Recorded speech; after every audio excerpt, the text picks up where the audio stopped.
que dar por gracia lo que por gracia hemos recibido. Es lo que tú me enseñaste, es mi Cristo. Muchos ministros de hoy predican de la palabra, pero no conocen al Dios de él. Es verdad, pero entiendo yo, es más que palabra, esto es una vivencia para obtener la vida eterna. Quiero volver a aquellos tiempos cuando veía a alguien hablar en lenguas y sabía que eras tú que te estabas moviendo. Quiero volver a aquellos tiempos donde pocos osaban tomar parte si estaban mal. Quiero volver a aquellos tiempos donde levantabas tus profetas y sacabas lo culpa a la luz, donde había temor, Jesús. Por eso decidí volver a ti. Quiero volver a aquellos tiempos cuando veía a alguien hablar. Muchos ministros de hoy predican de la senda antigua que no conocen, pues si la hubieran conocido, Espero que se escuche bien. entendieran qué es lo que piensa Dios y no el hombre, Gloria a Dios. no el hombre. Muchos ministros de hoy predican de la santidad que no viven. Es verdad que Dios ve el corazón, mas se le olvida que el hombre. Gloria a Dios.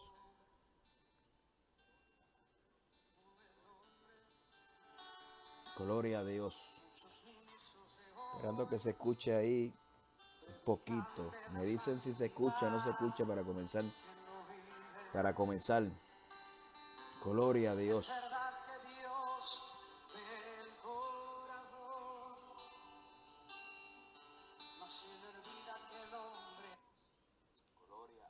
Gloria a Dios. Bueno, sí se escucha. Esperando que se escuche, ¿verdad? Bastante. Ahí usted me estoy monitoreando por aquí, esperando que se escuche bien.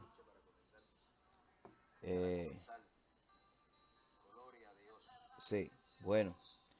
Gloria a Dios. Así que Dios bendiga a todos los que están por ahí en sintonía. Por lo menos en Puerto Rico son las 12 de la noche. Algunos Estados Unidos son las 11. Otros tienen 2 horas, 3 horas, 4 horas de diferencia. Así que esperando a aquellos que están en la isla puedan, ¿verdad?, edificarse con la palabra. Y otros que lo puedan ver más tarde también puedan edificarse por la palabra. Habiendo comenzado, ¿verdad?, tratando de seguir este asunto, esta serie de mensajes se llama Una distorsión del Evangelio. Anteriormente habíamos estado hablando de Colosenses capítulo 2, de cómo el gnosticismo había sido infiltrado y las diferentes cosas que habían traído el gnosticismo, como era la doctrina de hombre, el ascetismo, el misticismo, entre otras cosas más que se habían infiltrado dentro de la iglesia colosense. En esta hora, pues, estamos hablando, ¿verdad?, de esta segunda parte, la distorsión del evangelio acerca de la santidad. Y pastor, ¿de dónde te saca esa distorsión del evangelio? Bueno, cuando usted ve la parábola de los talentos, aquel que se le dio uno, ¿verdad?, su perspectiva acerca de Cristo, ¿verdad?, porque obviamente dice que conoció que era hombre duro, que sembraba, que cosechaba donde no había sembrado, y esa descripción realmente no encaja, ¿verdad?, lo que realmente es Cristo. La Biblia dice en Mateo capítulo 16 que Jesucristo le preguntó a sus discípulos: ¿quién dice la gente que soy yo? Y la Biblia dice que ellos dijeron que unos decían que era Elías, otros era que era Juan Bautista, algunos de los profetas. Pero cuando Cristo comenzó a preguntar: ¿quién dice vosotros que soy yo?, se quedaron callados y solamente Pedro fue capaz de responder, porque se lo reveló carne y sangre, ¿verdad? No se lo reveló carne ni sangre, sino su Padre que está en los cielos. Cristo dijo, y Pedro dijo, tú eres el Cristo, el Hijo de Dios, ¿verdad? Y obviamente en ese texto dice, sobre esta revelación edificaré mi iglesia, ¿verdad? Parafraseando un poco. Pero en ese sentido, los discípulos que andaban con Cristo, viendo los milagros, las señales, las maravillas, eran incapaces de responder por cuenta propia quién realmente era Cristo, ¿verdad? Y su perspectiva o su visión era la visión que tenía el mundo acerca de Cristo. El mundo veía a Cristo como Juan el Bautista, como Jeremías, como algunos de los profetas. Y eso también pasa con los que van camino de Emaús, ¿verdad? El camino de Emaús, luego de la resurrección de Cristo. Obviamente estaban los 12 discípulos, pero Cristo había comisionado 70. Entre eso estaba Cleofas. Y Cleofas ahí en ese capítulo, en Lucas, si no me equivoco, iban camino de Emaús, ¿verdad? Y dice que aquel forastero que ellos identifican como un forastero, le preguntaron, ¿por qué usted es tan triste? ¿Por qué están así? Y le dijeron, tú eres el único forastero que aquí no ha sabido lo que han acontecido estos días. Y preguntó Jesús que sus ojos estaban velados para no ver a Jesús o para no reconocer a Jesús. Y dijeron, sí, de Jesús Nazareno, que fue un hombre poderoso en obras y palabras, de cómo le entregaron sentencia de muerte, un hombre que fue profeta, ¿verdad? Andaban con Cristo, aún luego de la muerte y resurrección de Cristo, no se habían enterado que Cristo había resucitado, ¿verdad? Y tenía una percepción corta, por eso es que Cristo le hace la pregunta a aquellos que van camino de Emaús y le están diciendo, ¿quién dice, verdad? ¿Qué es lo que ha acontecido? ¿Verdad? Porque las preguntas lo que hacen es explorar nuestro conocimiento y la revelación de Cleofas que iba camino de Emaús se quedaba sumamente corta, lo que realmente representa que Cristo era el Hijo de Dios, ¿verdad? La Biblia dice que se sentaron en la mesa y cuando se sentaron en la mesa, obviamente, para hacer la historia que es larga, corta, se sentaron a la mesa, Jesús partió el pan, lo bendijo, cuando lo bendijo se abrieron sus ojos, ¿verdad? No fue hasta que se sentaron a la mesa, ¿verdad? Como uno de los hijos, ¿por qué? Porque ahí es donde está verdaderamente la conexión, la intimidad con Dios. Es una enseñanza poderosa porque en esa mesa lo que representa es que nosotros hay intimidad con Jesús, ¿verdad? Los esclavos no se sientan a la mesa, pero los hijos se sientan a la mesa a comer. Y cuando Jesús partió el pan, sus ojos fueron abiertos. A la misma hora regresaron a Jerusalén y contaron a los discípulos lo que habían visto, ¿ves? Por una experiencia propia. Esa experiencia, ver a Cristo, pero de alguna manera sus ojos estaban velados. Y de aquí, prácticamente, ese es, ¿verdad? El fundamento sobre el cual nosotros estamos hablando este tema, un evangelio distorsionado, porque lamentablemente hay gente dentro de la iglesia que ha sido mal enseñada, mal instruida, y eso produce una distorsión real de lo que es el Evangelio de Jesucristo. Y en esta ocasión vamos a tocar lo que es la santificación, uno de los temas más controversiales dentro de la iglesia. Pero vamos a hablar lo que es la santidad bíblica, ¿verdad? No lo que yo opino, no lo que yo creo. Y vamos a ubicar y vamos a desglosar lo que es la santificación, la santidad, ¿verdad? Lo que la Biblia dice acerca de la santificación. Y yo quiero utilizar Mateo capítulo 23, verso 23, para hablar de esta santificación. Mateo capítulo 23, verso 23. Gloria al nombre de Jesucristo. Si el enemigo logra distorsionar nuestra visión acerca del Evangelio, estaremos sirviéndole a Dios de una manera equivocada. Y Dios quiere que nosotros tengamos una perspectiva bíblica, no es lo que dice fulano, lo que dice mengano, que es lo que dice la palabra del Señor. Mateo capítulo 23, verso 23. Palabra de Dios. 23, 23. Dice por aquí: ay de vosotros, escribas y fariseos, hipócritas, porque demáis la menta y el enaldo y el comino, y dejáis lo más importante de la ley, que es la justicia, la misericordia y la fe. Y era necesario hacer esto, ¿verdad? De dejar hacer aquello, esto era necesario de hacer sin dejar de hacer aquellos. Amén. Gloria al nombre de Jesucristo. Pero ese no es el texto que quiere buscar. Gloria al nombre del Señor. Y vamos a ver si lo buscamos por aquí, rapidito. Poderoso el nombre de Jesucristo. Aleluya. Poderoso el nombre de Jesús.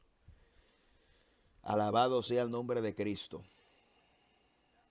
Vamos a buscarlo por aquí a ver si lo tengo aquí en pantalla para mostrárselo. Gloria al nombre del Señor Jesucristo. Gloria a Dios. La Biblia dice, ¿verdad? La verdad que a la verdad que estaban limpios por fuera. Vamos a ver, ¿verdad? Gloria al nombre de Jesucristo. Mateo 23, 27.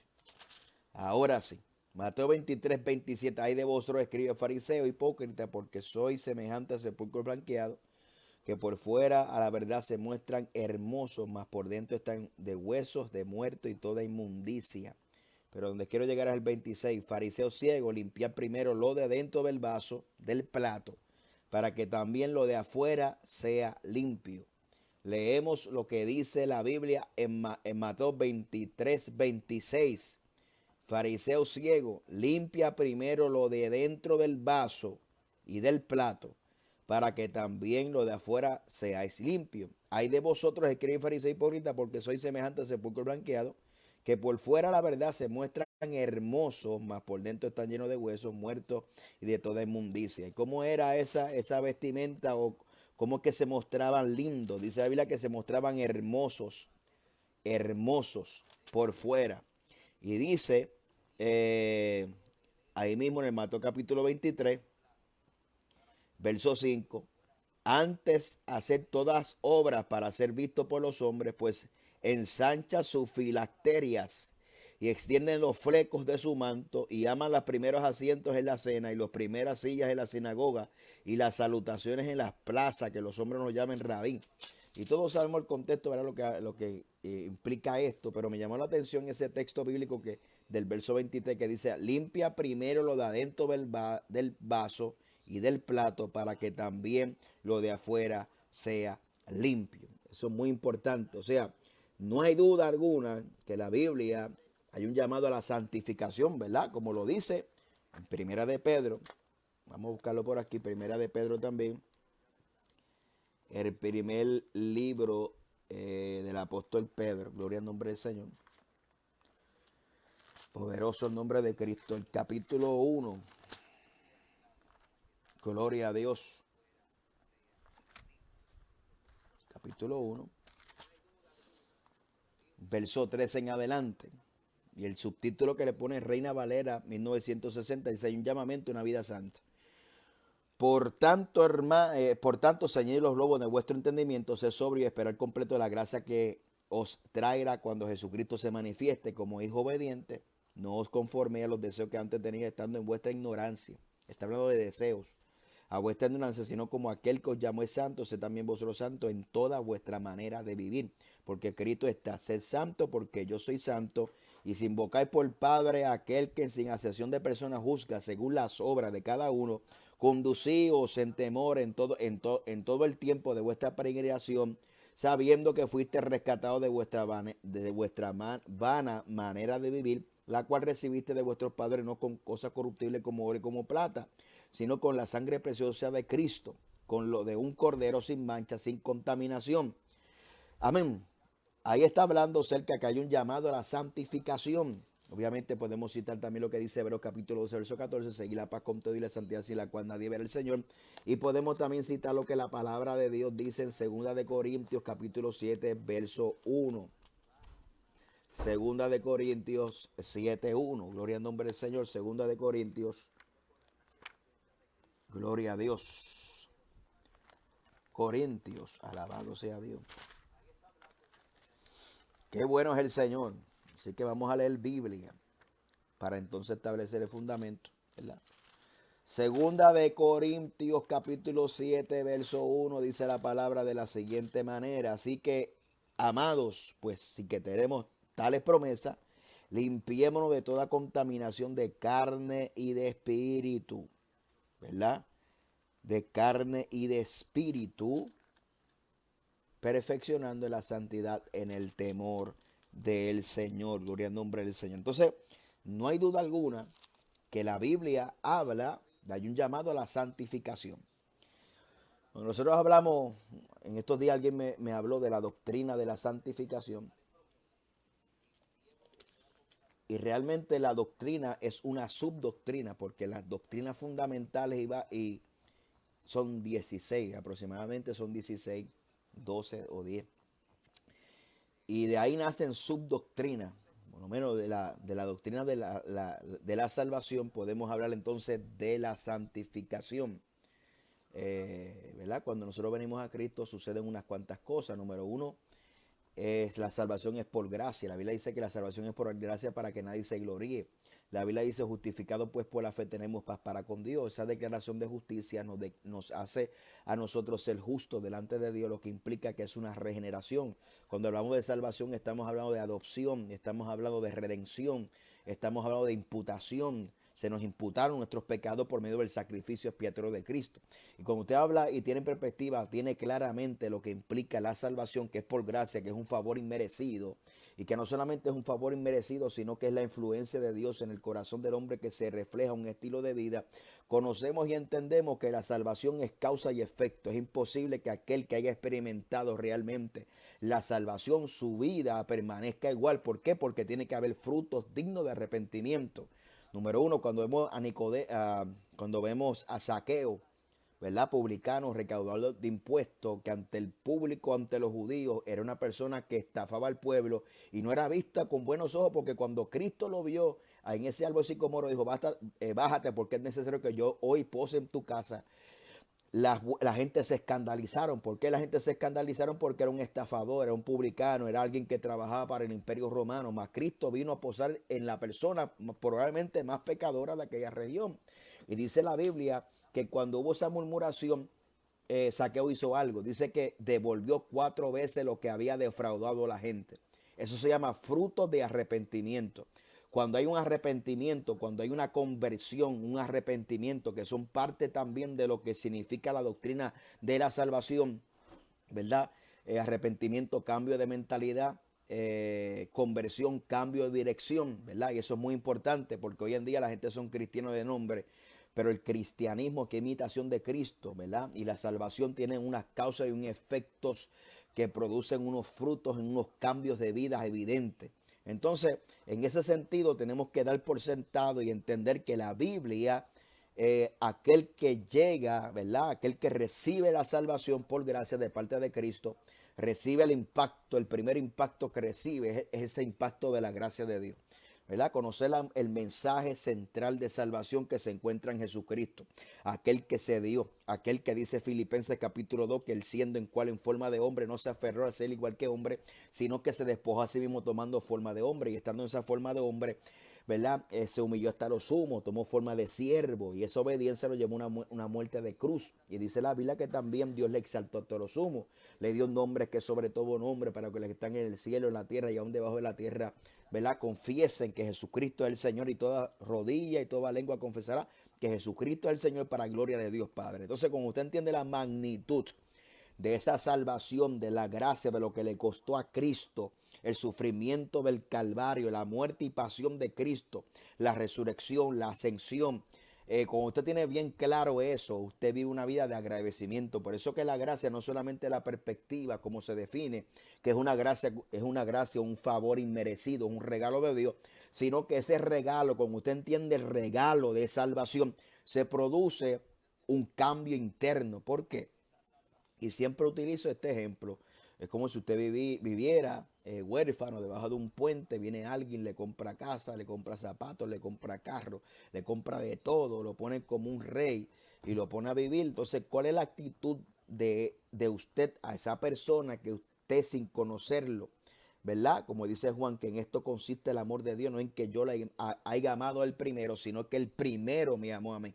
Entonces, cuando usted entiende eso, usted vive una vida de agradecimiento. Por eso que la gracia no es esa gracia barata que la gente predican por ahí, que no hay que orar, no hay que ayunar, no hay que consagrarse, no hay que vivir conforme a la altura de la palabra, porque sí, la gracia bíblica te enseña a vivir una vida de agradecimiento y sometimiento a Dios. Entonces, es muy importante que entendamos esto. ¿Por qué? Porque si usted conoce lo que Cristo hizo, ¿verdad? La Biblia dice que Cristo padeció en carne y sangre, por tanto, armémonos del mismo pensamiento, ¿verdad? Tenemos Y como usted entiende el mensaje del Calvario, que es un mensaje de muerte, un mensaje de la renuncia al yo, de la muerte al yo para que Cristo viva en mí. Es muy importante. ¿Por qué? Porque entonces no vivo yo, mas vive Cristo en mí. Y esto es un concepto que Pablo especifica muy tremendamente en sus epístolas y hace referencia algunas 130 veces de que Pablo decía de ser hallado en Cristo. O sea, de yo ser revestido en Cristo, de yo ser hallado en Cristo, ¿verdad? Y ahí es donde vamos a esta segunda parte de que aunque Efesios capítulo 2, alabado sea el nombre de Cristo, Efesios capítulo 2, gloria al nombre de Jesucristo, aleluya, muy bien.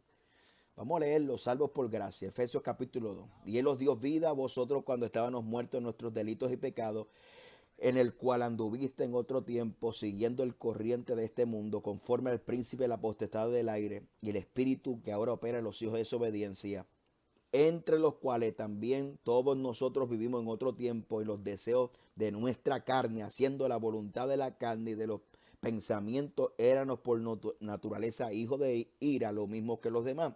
Pero Dios, que es rico en misericordia, por su gran amor con que nos amó, y aun estando nosotros muertos en pecado, nos dio vida juntamente con Cristo. Por gracia soy salvo. Y juntamente con Él nos resucitó y asimismo nos hizo sentar en lugares celestes con Cristo Jesús, para mostrar en los siglos venideros la abundancia de la riqueza de su gracia en su bondad para con nosotros en Cristo Jesús. ¿Ve? Ya aquí se está viendo el concepto que le estoy hablando, que Pablo desarrolla en sus epístolas 130 veces, que habla en Cristo. Y se lo voy a explicar ya mismo, en Cristo. Porque por gracia soy salvo por medio de la fe, y esto no de vosotros, pues don de Dios, no por obra, para que nadie se gloríe, porque somos hechura suya, creados según Dios, para buenas obras, de la cual Dios preparó de antemano para que anduviésemos en ellas. Alabado sea el nombre de Jesucristo. Es muy importante que ese mensaje de salvación, de gracia, que no es por tu propia fuerza, y aún Dios te dio ese regalo y ese don de fe para que te puedas acercar y creer en Él. Dice que por gracia soy salvo mediante la fe. Y dice la Biblia, porque somos hechuras suyas, creados, las cuales somos hechuras suyas, creadas en Cristo Jesús para buenas obras. Estamos creados en Cristo para buenas obras. Dios preparó de antemano buenas obras para que yo camine en ellas. O sea, no son mis obras, son las obras de Cristo, son las obras que Dios establece en su palabra. Y eso es muy importante que nosotros entendamos. ¿Por qué? Porque cualquiera, al igual que los fariseos en los tiempos de Cristo, ellos establecieron sus propias reglas cómo alcanzar la salvación. Y ellos establecieron un método de obra, un método de esfuerzo humano. Pero cuando Pablo habla, y si usted puede ir al video anterior de la primera parte, ¿verdad?, de esta serie de mensajes, un evangelio distorsionado, usted sabe, hablamos de Colosenses capítulo 2 y hablamos de esas doctrinas de hombre. Esas doctrinas de hombre hicieron que la iglesia de Colosenses se sintiera incompleta. Y cuando Pablo está hablando, vosotros estamos completos en Cristo, Pablo apela que al hecho del bautismo en agua, y el bautismo del agua tiene un significado muy poderoso. Número uno, el bautismo en agua es la segunda parte de la confesión pública, ¿verdad?, que se manifiesta en hechos, que lo que está testificando al mundo es que ocurrió un cambio interno. ¿Ve? El bautismo en sí no produce salvación, pero es una ordenanza para los primeros discípulos, que en sí lo que le están diciendo al mundo, mira, el cambio que pasó por dentro se refleja por fuera. Estoy haciendo esto porque esto representa la muerte a la vieja criatura y la resurrección en una nueva vida en Cristo Jesús. Es la segunda parte de esa confesión. Y segundo, también lleva al nuevo convertido a lo que Cristo quiere, y es que nosotros nos convertamos en discípulos, una persona que imita a su maestro o una persona que es obediente a la palabra. ¿Ve?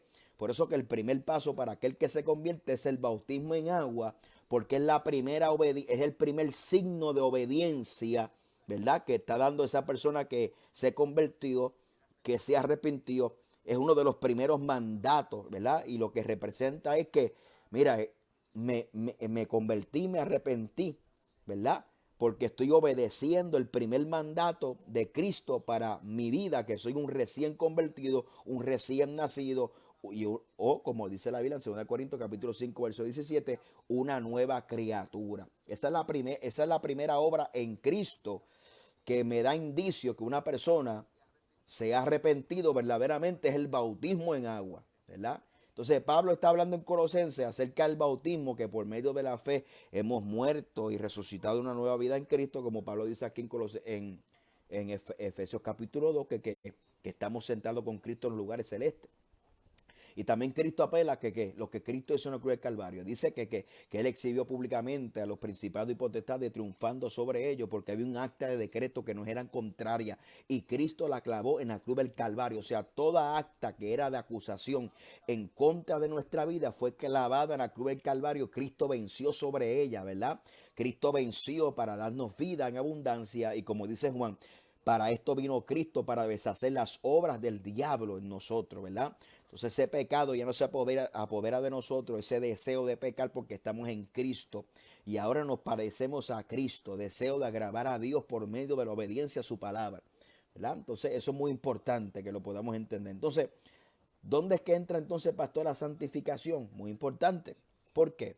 Porque ahora en esta santificación hay un orden, ¿verdad? Por eso que Cristo le está diciendo a los fariseos, mira, limpien primero lo de adentro para que lo de afuera se vea bonito, porque a la verdad se muestran ustedes hermosos como unos sepulcros blanqueados, pero por dentro están llenos de huesos, ¿ve? Y al igual que los fariseos habían distorsionado, ¿verdad? Y se habían disfrazado de una apariencia de piedad para mostrar cierta santificación o cierta piedad. Eso sigue pasando hasta el día de hoy. Y es importante que nosotros entendamos a la luz de la Escritura que Dios quiere que nos santifiquemos, pero ¿cuál es el orden de la santificación? Bueno, usted va a Primera de Tesalonicenses, y lo dice la Biblia, en Primera de Tesalonicenses, gloria al nombre del Señor, en Primera de Tesalonicenses, gloria a Dios, nombre de Jesucristo, Primera de Tesalonicenses, alabado sea el nombre de Cristo. Ahí la Biblia lo habla, Primera de Tesalonicenses capítulo 5, verso 22. Vamos a ver si el 22, siempre me confundo si es el verso 22 o el 23. Y el verso 23, dice la Biblia, el mismo Dios de paz os santifique por completo, punto y coma, todo vuestro ser, coma, espíritu, alma y cuerpo. Está hablando que ese ser es tripartito. Tiene espíritu, tiene alma y tiene cuerpo. O sea, que esto es de adentro para afuera. ¿Cómo se santifica el espíritu? Por eso es que tenemos que entender el concepto o lo que significa santificación. Santificación es separación y consagración para el uso exclusivo de Dios. La santificación tiene dos aspectos muy fundamentales. ¿Cuál es? La separación y la consagración. Por eso que la Biblia dice que aquí que la santificación comienza por tu espíritu. Y esa parte de la santificación en tu espíritu tiene que ver con la consagración. Si no hay consagración, tu espíritu no hay santificación en tu espíritu. Y la consagración viene a través de que de la oración, del ayuno, de acercarnos más a Dios en su presencia, una alabanza con la adoración. ¿Ve? Eso tiene que ver con nuestro espíritu. Ahora, luego que usted santifique su espíritu, que es a través de la consagración, ¿verdad? Viene la separación. Entonces, aquí donde la santidad se distorsiona y se vuelve complicada. ¿Por qué? Porque tenemos, ¿verdad?, dos extremos. Uno que dice que solamente Dios mira el corazón, sacando un texto fuera de contexto, que lo que realmente dice la Biblia, que ¿verdad? Jehová le dijo al profeta Samuel que Dios no mira lo que mira el hombre, Dios mira el corazón. Pero se estaba refiriendo porque David era pequeño en estatura, no era comparado con Saúl, que de los hombros para arriba era más grande que todo el pueblo. Eso es lo que significa eso. Y tenemos el otro extremo, que solamente creen que la santificación es la ropa. Entonces hablan de ropa y de ropa, pero no se olvidan de lo de adentro. Y hay unos que solamente hablan de lo de adentro, que si fuera verdad que estuvieran santificados por dentro, pues automáticamente lo de adentro se refleja por fuera, ¿verdad? Recapitulamos. Primero Tesalonicenses capítulo 5, verso 23, la Biblia habla de el orden de la santificación. Comienza por tu espíritu, por tu cuerpo, por tu alma y por tu cuerpo. Espíritu, alma y cuerpo, ¿verdad? Espíritu, alma y cuerpo se ha guardado irreprensible para la venida de nuestro Señor Jesucristo. ¿Ve? Ahora bien, hay 87 versículos en la Biblia que habla acerca de la conducta. Voy a hablar, vamos, 87 versículos, vamos a hablar por aquí. Ajá, sí, estoy ahí. 87 versículos que podemos leer en esta noche.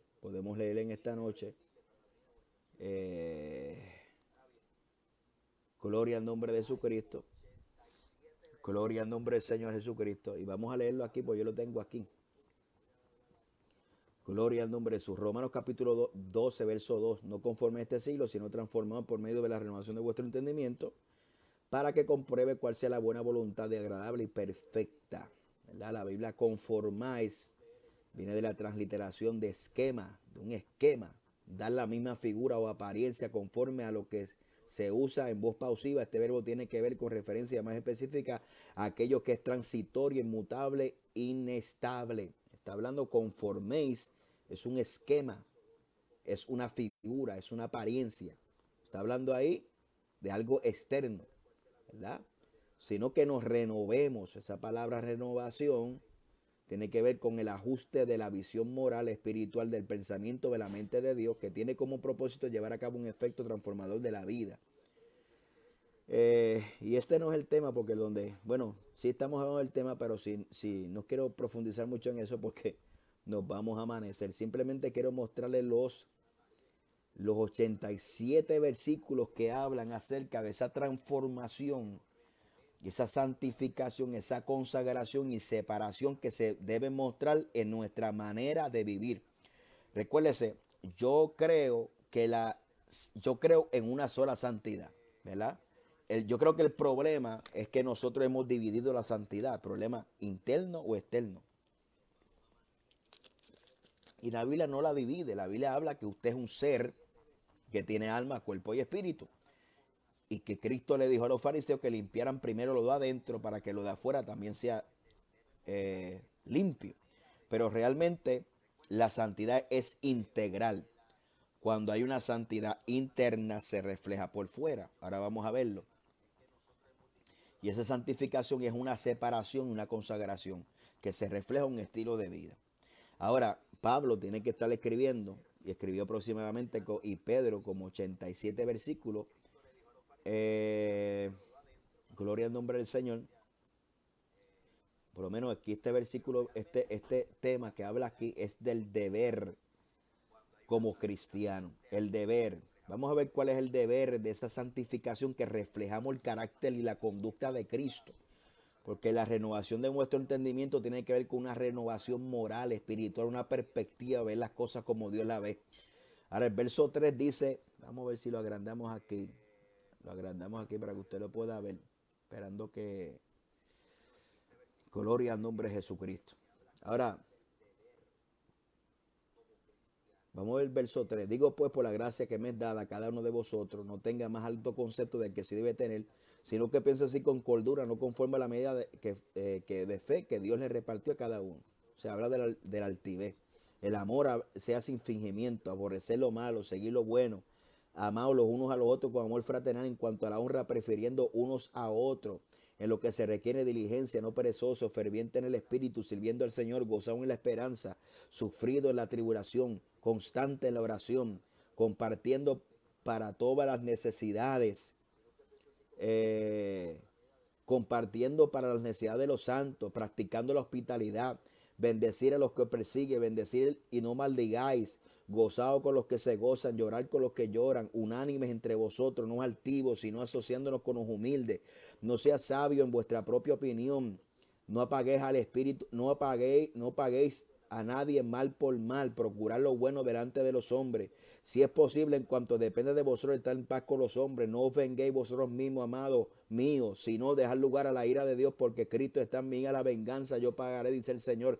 Así que si tu enemigo tuviera hambre, dale de comer. Si tuviera sed, dale de beber. Pues haciendo estas cosas, como ascua de fuego montará sobre su cabeza. No seas vencido de lo malo, sino vence con el bien el mal. Colosenses capítulo 3, versos 5 al 25.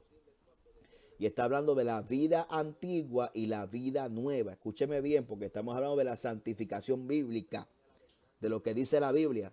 Colosenses 3, 5, 25. La vida antigua y la vida nueva. ¿Qué dice Pablo? Inspirado por el Espíritu Santo.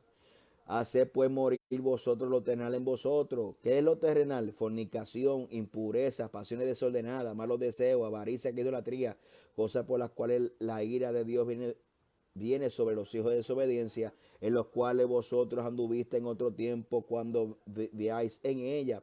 Pero ahora dejad también vosotros todas estas cosas: ira, enojo, malicia, blasfemia, palabras deshonestas de vuestra boca. No mintáis los unos a los otros, habiendo despojado del viejo hombre con sus hechos, revestido del nuevo hombre, el cual conforme a la imagen del que lo creyó se va renovando hasta el conocimiento pleno. Y esta palabra imagen lo que significa es el carácter en el griego, significa carácter, donde no hay griego ni judío, circunciso ni incircunciso, bárbaro ni excita, siervo ni libre, sino que Cristo es el todo y en todo. Vestidos pues como escogidos de Dios, santos, amables, de extrañable misericordia, de benignidad, de humildad, de mansedumbre, de paciencia, soportad unos a otros, perdonad unos a otros, si alguno tuviera queja de otro, de manera que Cristo os perdonó, así también vosotros hacerlo. Y sobre estas cosas vestidos de amor, que es el vínculo perfecto, y la paz de Dios gobierna en vuestros corazones, a la misma que fuiste llamado en un solo cuerpo, ser agradecido. La palabra de Cristo mora en abundancia en vosotros, enseñando y exhortando unos a otros en toda sabiduría, cantando con gracia en vuestros corazones al Señor con salmos, himnos y cánticos espirituales. Y de todo lo que hacéis, sea de palabra o de hecho, hacedlo todo en el nombre del Señor Jesucristo, dando gracias a Dios Padre por medio de Él.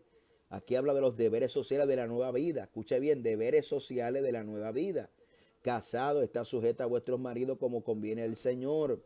Marido, amad a vuestras mujeres, no seas ásperos con ellas, y obedecer a vuestros padres en todo, porque esto agrada al Señor. Padre, no seas áspero en vuestros hijos, para que no se desalienten. Siervo, obedecer en todo a vuestros amos terrenales, no sirviendo al ojo como los que quieren agradar al Señor, sino con corazón sincero, temiendo a Dios. Y todo lo que hagáis, hacedlo de corazón, como para el Señor, no como para los hombres, sabiendo que el Señor recibirá la recompensa de la herencia, porque a Cristo el Señor servís. Mas el que hace injusticia recibirá injusticia, quisiere, porque no hay acepción de persona. Efesios 4, 17, 32, que dice aquí, voy a señalarlo: la nueva vida en Cristo. Digo pues, de lo que requiere en el Señor, ya no andéis como los otros gentiles. Ahora, ¿cómo andan los otros gentiles?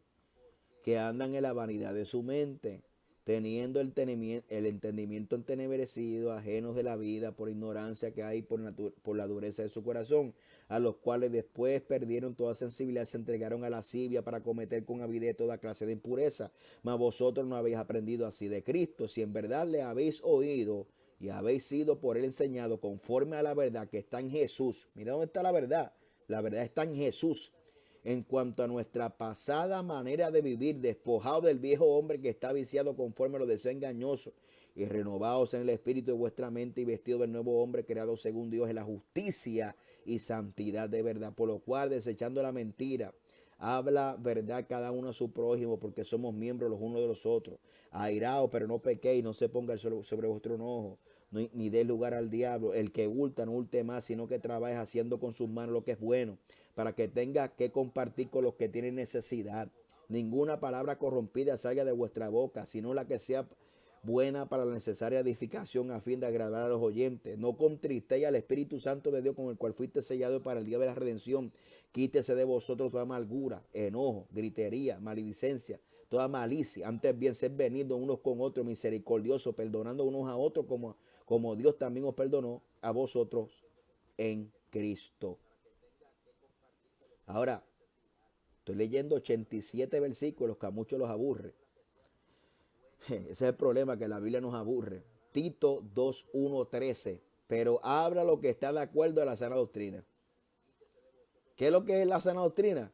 Que los ancianos sean sobrios, serios, prudentes, sanos en la fe, en el amor, en la paciencia.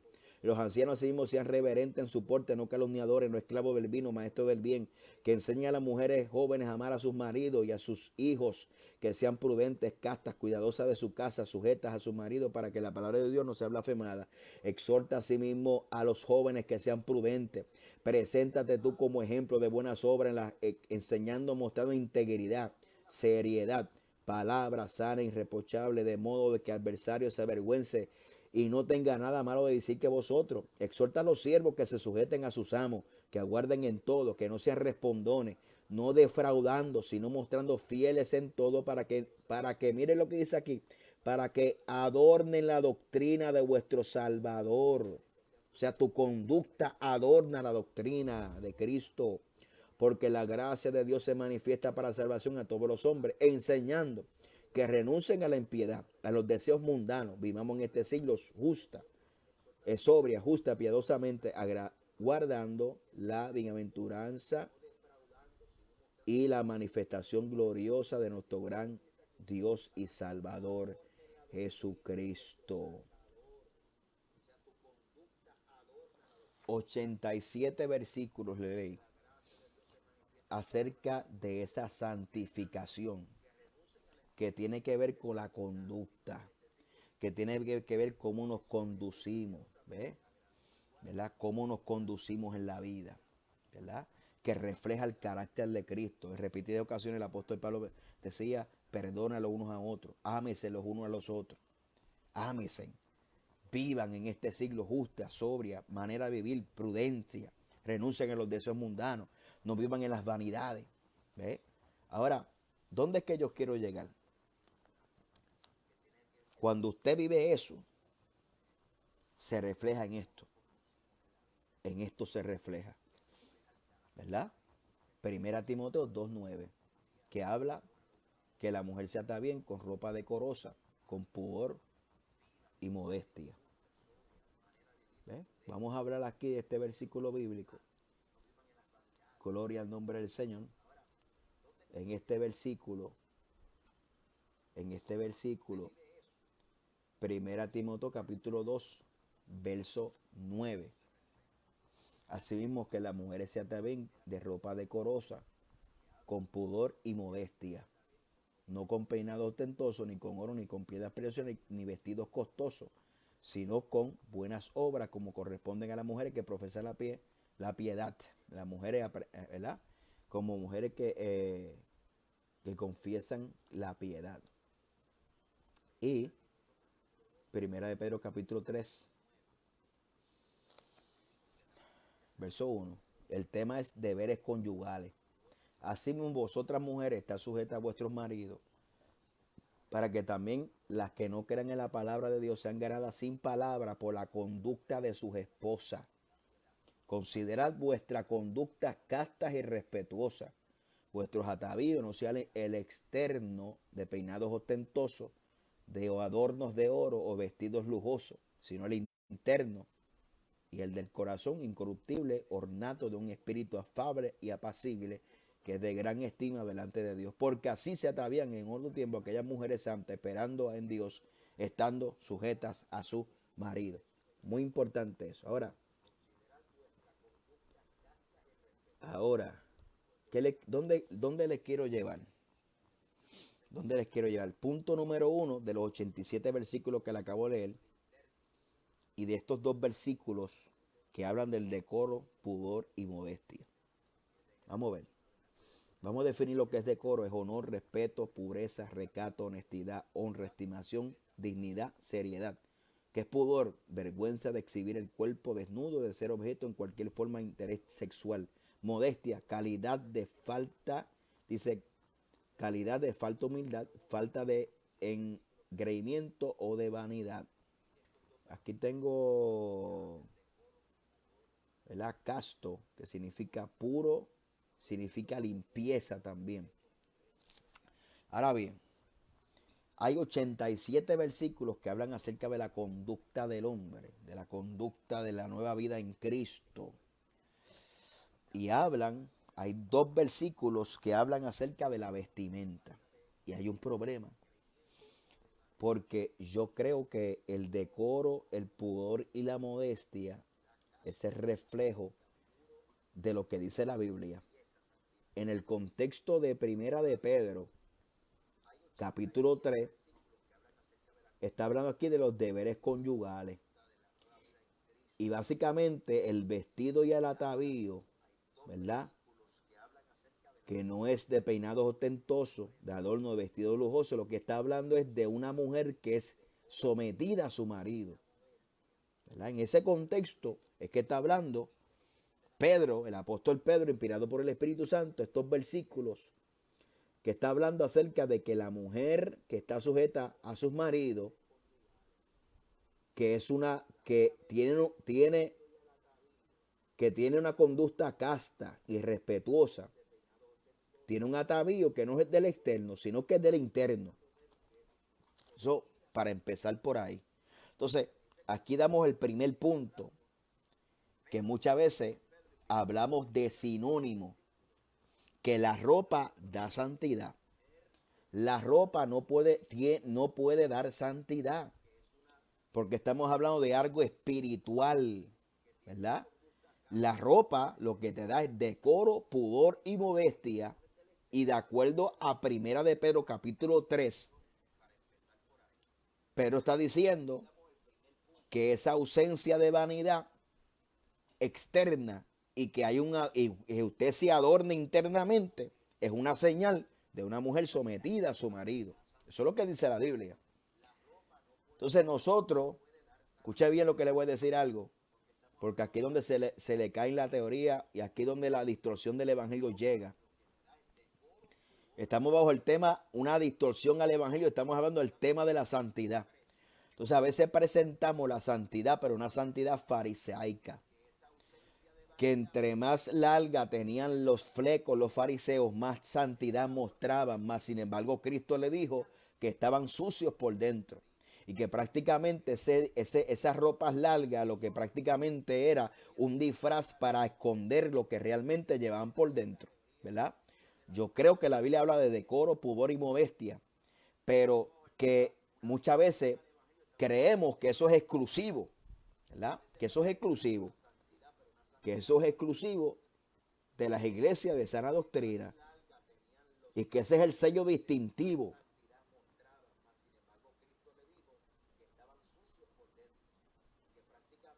Y que ese es el sello distintivo. Entonces, entre más prohibiciones externas haya, y yo creo lo que la Biblia dice, decoro, pudor y modestia. Decoro, pudor y modestia. El decoro lo que te hace es que usted vista con seriedad y dignidad. No habla de un descuido. El pudor es que usted no esté enseñando sus carnes. Y la modestia es la ausencia de vanidad. La ausencia de que usted no quiera estar exhibiéndose. Amén. Prendas excesivas, cosas excesivas que lo que apelen es a la vanidad. Eso es lo que dice la Biblia. ¿Verdad que sí? Eso es lo que dicen los principios bíblicos. Esos son 3 principios. El problema es que nosotros cogemos estas palabras y creemos el que tenga el decoro, pudor y modestia tiene santidad. Eso es erróneo. ¿Por qué? Porque yo le voy a probar, por ejemplo, vamos a darle un ejemplo gráfico a la gente, por favor. Vamos a darle un ejemplo gráfico. Un ejemplo gráfico. Un ejemplo gráfico. Un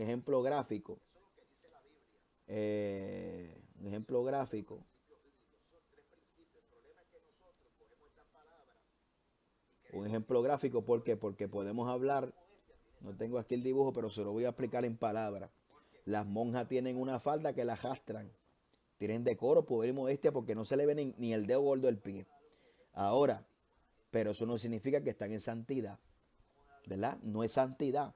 Por eso es que el error reside que nosotros hemos tomado que el decoro, el pudor y la modestia es sinónimo de santidad, ¿verdad? Y que no es parte de lo que es la magnitud de la santidad. Hemos cogido la magnitud de lo que es sana doctrina, de lo que es santidad, y lo hemos achicado, y todo aquel que tenga falda larga, pelo largo, está en santidad.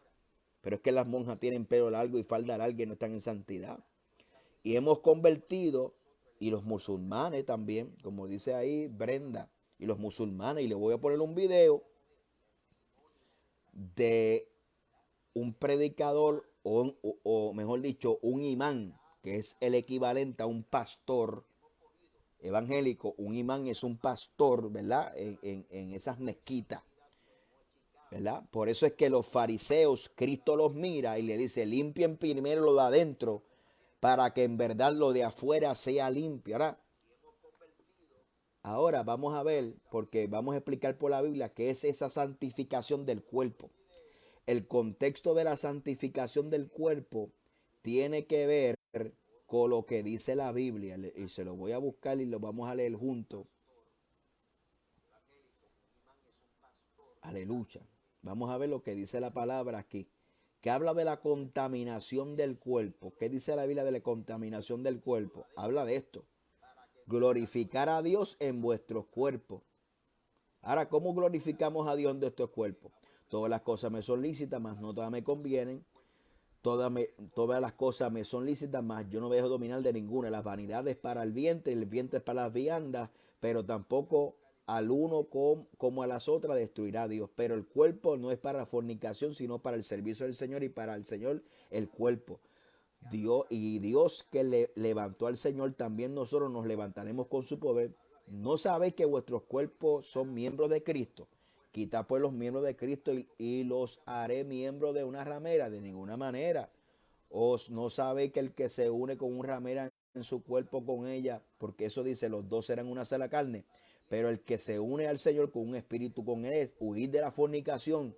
Cualquier otro pecado que el hombre cometa está fuera del cuerpo, más el que fornica contra su propio cuerpo peca. O ignoré que vuestro cuerpo es templo del Espíritu Santo, el cual estáis vosotros, el cual tenéis de Dios, que sois vuestros cuerpos, porque habéis sido comprado a precio de sangre, que dice aquí, glorificar pues a Dios en vuestro cuerpo y vuestro espíritu, los cuales son de Dios. ¿Qué está hablando? Está hablando de que esas relaciones y esa fornicación, y ahí hace alusión a la masturbación, y ahí hace alusión también a la lascivia, que esos pecados que usted presenta a sus miembros, pero para el pecado, ¿verdad? Sus ojos, pero para el pecado, sus oídos, pero para el pecado, la fornicación, ¿verdad? Que obviamente las relaciones sexuales están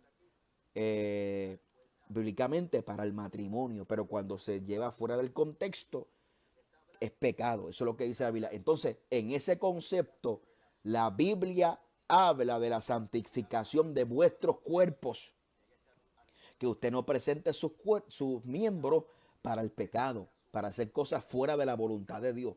Pero nosotros hemos eliminado ese concepto bíblico, no lo hablamos.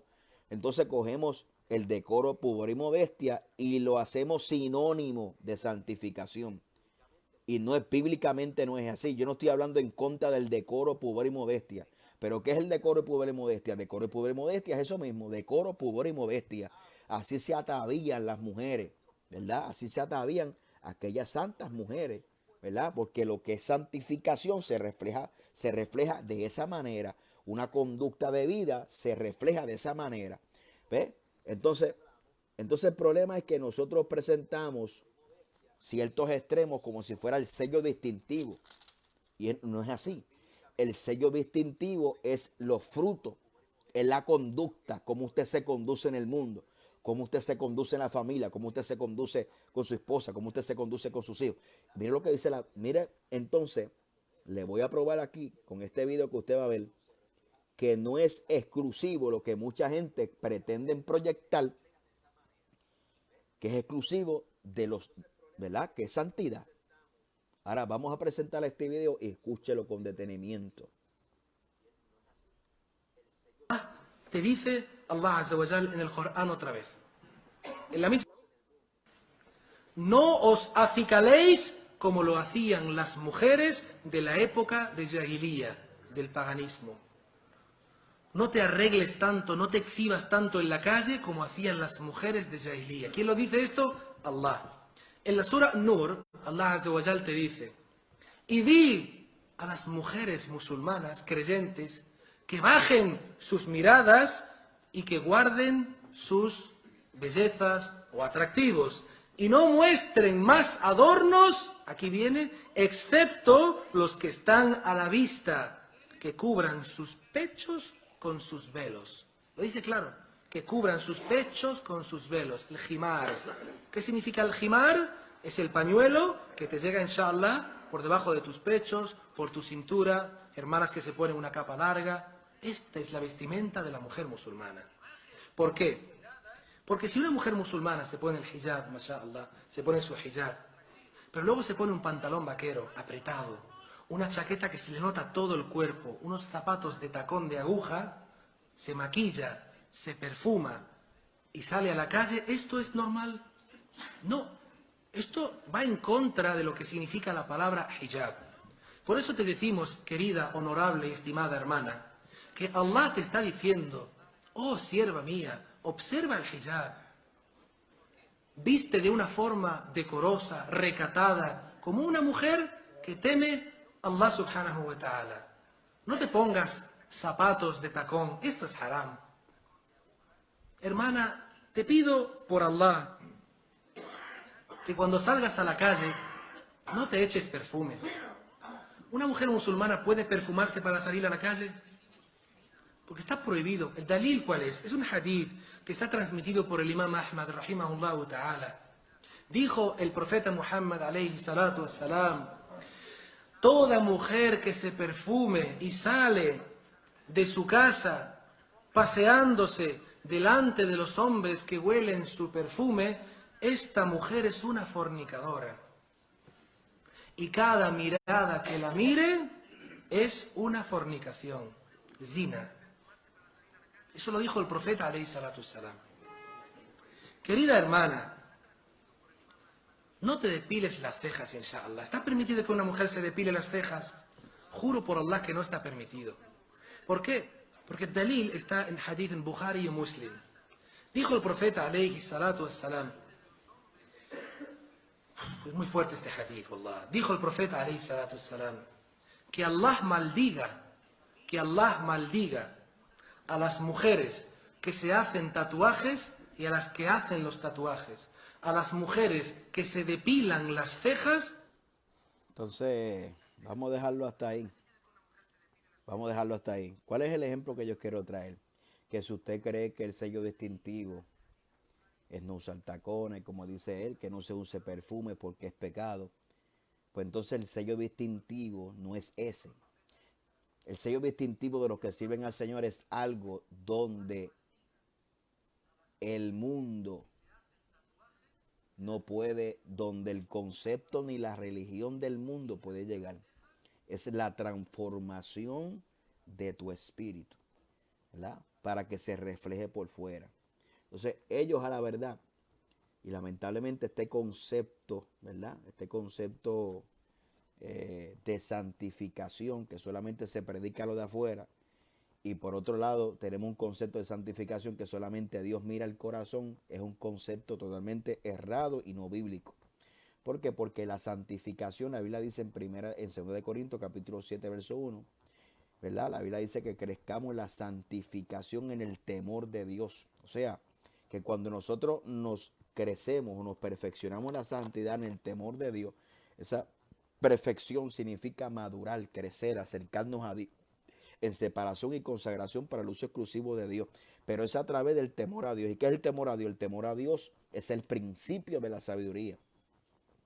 Entonces, dígame usted, ¿qué significa el principio de la sabiduría? Que cuando nosotros nos acercamos al Señor, leemos las Escrituras, conocemos, aplicamos eso a nuestra vida, se produce ese crecimiento y esa madurez en el Señor. Ahora, ¿qué es lo que yo quiero aclarar? El concepto bíblico de santificación de los cuerpos es que usted no presente sus cuerpos, sus miembros al pecado, sus ojos, sus oídos, ¿verdad? de guardia de fornicación, porque tú estás manchando el templo del Espíritu Santo. ¿Verdad? Ese es el concepto. Y tenemos que entender que el concepto bíblico de decoro, pudor y modestia es el concepto, ¿verdad? Que es un concepto de que es parte de la santificación, pero no es la totalidad de la santificación. Porque lo que hace distintivo a la santidad que produce Cristo en nuestra vida es una santidad que la produce Dios en nuestra vida, porque Dios produce el querer como el hacer, así por su buena voluntad. O sea que Dios pone el querer como el hacer, así por su buena voluntad. Entonces el problema es que nosotros no le estamos predicando ni siquiera a la gente lo que es la salvación, lo que son la doctrina fundamental de la Biblia, y solamente le anunciamos la ropa, y la gente lo que hacen es una santidad farisaica, que la gente se pone en un disfraz. La gente se pone en un disfraz, pero verdaderamente, le dijo ahorita, que prácticamente hay 4 versículos frente a 87 versículos que hablan de la conducta, que hablan de la nueva vida en Cristo, ¿verdad? Pero hay 2 versículos o 4 versículos específicos que hablan acerca de esa decoro, pudor y modestia, y que Primera de Pedro capítulo 3 está dentro del contexto del matrimonio. Y que en Efesios, como dice la palabra aquí, en Timoteo, discúlpeme, vamos a leerlo aquí, en Timoteo 2:9, ¿verdad? Decimos que las mujeres se atavíen de ropa decorosa, no con pudor, modestia, no con peinado ostentoso, ni con oro, ni con vestido costoso, sino con buenas obras como corresponden a la mujer que profesan piedad. Entonces, o sea, hay un sello distintivo, ¿verdad?, de esa piedad, que la palabra piedad lo que significa es en pos de Dios, ¿verdad? Una vida piadosa es una vida temerosa de Dios, ¿verdad? Que ese es el reflejo. Pero ese reflejo se refleja cuando verdaderamente hay un nuevo nacimiento y hay una santificación interna que se refleja por fuera. Eso es muy importante que nosotros podamos atenderlo y que nosotros podamos entender muy claramente estos conceptos, porque son unos conceptos que se distorsionan. Entiéndalo, que el decoro, el pudor y la modestia no es exclusivo, ¿verdad? Que los musulmanes tienen ese concepto, que los católicos, especialmente las monjas, tienen ese concepto, y que lo que es sello distintivo es los frutos del Espíritu en nuestra vida, ¿verdad?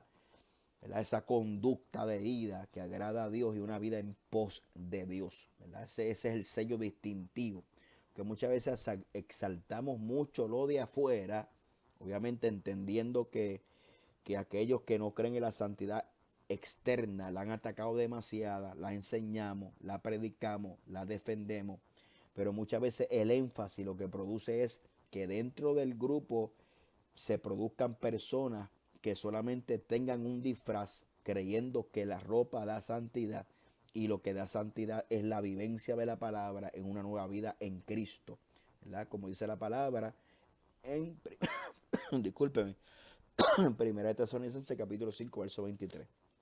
El mismo Dios de paz santifique por completo todo vuestro ser, espíritu, alma y cuerpo sea guardado irreprensible para la venida de vuestro Señor Jesucristo.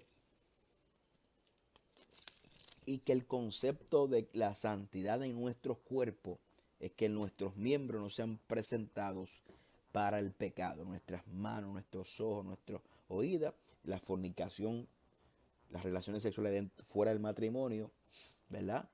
Es pecado. Usted está presentando su cuerpo en pecado y usted es templo del Espíritu Santo. Entonces, fíjese bien, ¿dónde los quiero llevar? Que la Biblia enfatiza más en lo de adentro que en lo de afuera. No es que no habla de lo de afuera. Enfatiza más lo de adentro, ¿verdad? Porque se supone que si lo de adentro está limpio, lo de afuera también esté limpio. Pero si nosotros limpiamos lo de afuera, no necesariamente lo de adentro se limpia. Por eso es que hay 87 versículos frente a 4 versículos que hablan de decoro, pudor y modestia de la vestimenta en el Nuevo Testamento. Mas, sin embargo, de 87 versículos bíblicos habla de la conducta del nuevo creyente, ¿verdad? De esa persona que ha nacido de nuevo, porque Cristo lo dijo. Limpia primero lo de adentro para que luego lo de afuera sea limpio también. Entonces, no solamente hay una distorsión en lo que es la santidad, sino en el orden de la santificación. A veces viene la gente y le queremos rápido cambiar lo de afuera, cuando lo primero que el Espíritu Santo tiene que comenzar a trabajar es con lo de adentro. Por ejemplo, hay personas que vienen a la iglesia, Dios los impacta y asimilan perfectamente ese cambio exterior que tiene que ver con nuestra, ¿verdad? Con nuestro estilo de vida. Lo asimilan rápido, pero muchas veces lo difícil de renunciar es lo de adentro. Y por eso es que muchas veces la apariencia sirve para disfrazar, ¿verdad?, pecados y conductas que son contrarias a Dios. Entonces hay un afán de la renuncia externa, pero realmente no hay ese énfasis en la renuncia interna. Y esto es causa y efecto. Cuando somos limpios por dentro, somos limpios por fuera también. Así que Dios bendiga a todos los que están por ahí en esta hora. Gloria al nombre de Jesucristo. En esta hora que están por ahí en sintonía. Amén. Hablando de la santificación bíblica, decoro, pudor y modestia. Dónde, cuándo, cómo y dónde la Biblia encaja ese precepto, ¿verdad? ¿Qué es lo que la Biblia habla de esa santificación interna y qué realmente la Biblia le llama a esa santidad del cuerpo, ¿verdad? Y que esa santidad del cuerpo está integrada por lo que es decoro, pudor y modestia también. Amén. Pero, bien claro, decoro, pudor y modestia no es la totalidad de la santidad, ¿verdad? Muchas veces se le llama a la santidad simplemente una mera apariencia, ¿verdad? Y aquí lo que queremos es resaltar que la santidad es más profundo de lo que la gente piensa, cree, predica o enseña. Lamentablemente muchas veces predicamos cosas tan superficiales, ¿verdad? Y le vamos siguiendo añadiendo y añadiendo cosas que Dios nos está pidiendo. Por eso comencé hablando acerca de la salvación en este video, de las obras que están en Cristo Jesús, que nosotros caminemos por ellas, ¿verdad? Y no son obras inventadas por nosotros, ¿verdad? Son cosas que Dios manda en la Biblia, ¿verdad? No son cosas subjetivas, no son cosas, ¿verdad?, inventadas, ¿verdad? Son cosas bíblicas. Ahora, si usted entiende que lo que es decoro, pudor y modestia, ¿verdad? Modestia, ausencia de vanidad. El decoro, pudor es la ausencia de enseñar desnudez. Pero cuán largo, pastor, cuán largo. La Biblia dice que le es honrado al hombre cortarse, ¿verdad? Cortarse el cabello, y que a la mujer le es honroso dejarse crecer el cabello. Eso lo dice la Biblia. Ahora, pero la Biblia no habla de cuán largo, la Biblia no habla de cuán larga es la falda. Y ahí es donde entra algo muy importante que usted tiene que madurar y entender, que es la dogma, que es el reglamento. Por ejemplo, yo me crié en la iglesia evangélica Sana Doctrina Pentecostal toda mi vida. Y siempre se ha dicho, bueno, hermana, la falda va 3 pulgadas de abajo de la rodilla. Siempre se ha dicho eso, ¿verdad? Pero la Biblia no dice que son 3 pulgadas. La Biblia dice decoro, pudor y modestia.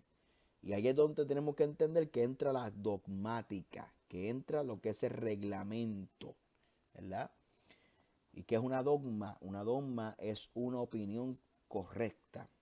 Y si vamos a la Biblia, el primer concilio, que fue el concilio de Jerusalén, se reunieron, llegaron a una conclusión, lo escribieron y pasaron una circular por todas las iglesias, ¿verdad? Que era que no comieran cosas ahogadas y que se guardaran de la fornicación, para no imponerle otra carga a la iglesia gentil, ¿verdad? Eso fue una dogmática, una conclusión que llegaron. Y cuando usted llega a una iglesia, la iglesia tiene una dogmática, ¿verdad? Que una junta de la iglesia en su desarrollo de la iglesia cuando era niña se va desarrollando y tiene que un reglamento. Y ese reglamento especifica las cosas específicas porque se reunieron, llegaron a un consenso y esas personas entendieron que era de esa manera. Y eso hay que respetarlo también, ¿verdad? Porque la Biblia no habla específicamente de muchas cosas que no habla específicas. Y es donde entra la dogma, el reglamento. Y que nosotros, pues obviamente, esa dogmática, ¿verdad? Esa idiosincrasia también se le puede llamar. hay que someterse a esa porque usted está dentro de la tutela de esa iglesia. Y cuando usted muestra, gloria, no, cuando usted muestra esa, ¿verdad? Esa obediencia, usted lo está mostrando sometimiento. Gloria al nombre de Jesucristo. Así que damos gloria a Dios. Estamos por finalizar por aquí. Estoy leyendo algunos mensajes. Gloria al nombre de Jesús. Leyendo algunos mensajes. Amén. Gloria al nombre de Jesús. Así que le dejamos por aquí un abrazo a todos los que están por ahí, hermano. Alabado sea el nombre del Señor. Cualquier duda, pregunta, estamos aquí a la orden. Recuerde que son tantos los mensajes que a veces me tarda un poquito. Pero estamos poco a poco desarrollando este tema o esta serie de mensajes. Significa que estamos hablando acerca de un evangelio distorsionado. La santidad ha sido distorsionada. Muchos creen que solamente es apariencia, otros creen que solamente es el corazón. La Biblia habla que la santidad es en cuerpo, alma y espíritu en toda vuestra manera de vivir. Y eso abarca la conducta y nuestro estilo, ¿verdad? De cómo usted se proyecta ante el mundo, que la Biblia especifica de cómo usted debe ser cómo debe ser su porte, ¿verdad? Que es con decoro, pudor y modestia. Así que creo que el próximo capítulo de esta serie de mensajes será un enemigo todopoderoso. ¿Verdad? Vamos a hablar de cómo la iglesia ve su enemigo, ¿verdad? Y vamos a hablar de los enemigos del cristiano. Y vamos a hablar que a veces el cristiano tiene una distorsión en cuanto a su enemigo, ¿verdad? Yo he escuchado gente hablando del anticristo, de Satanás, y lo presentan como si fuera un todopoderoso. Y minimizan el trabajo de Dios y la obra de Dios, la soberanía de Dios.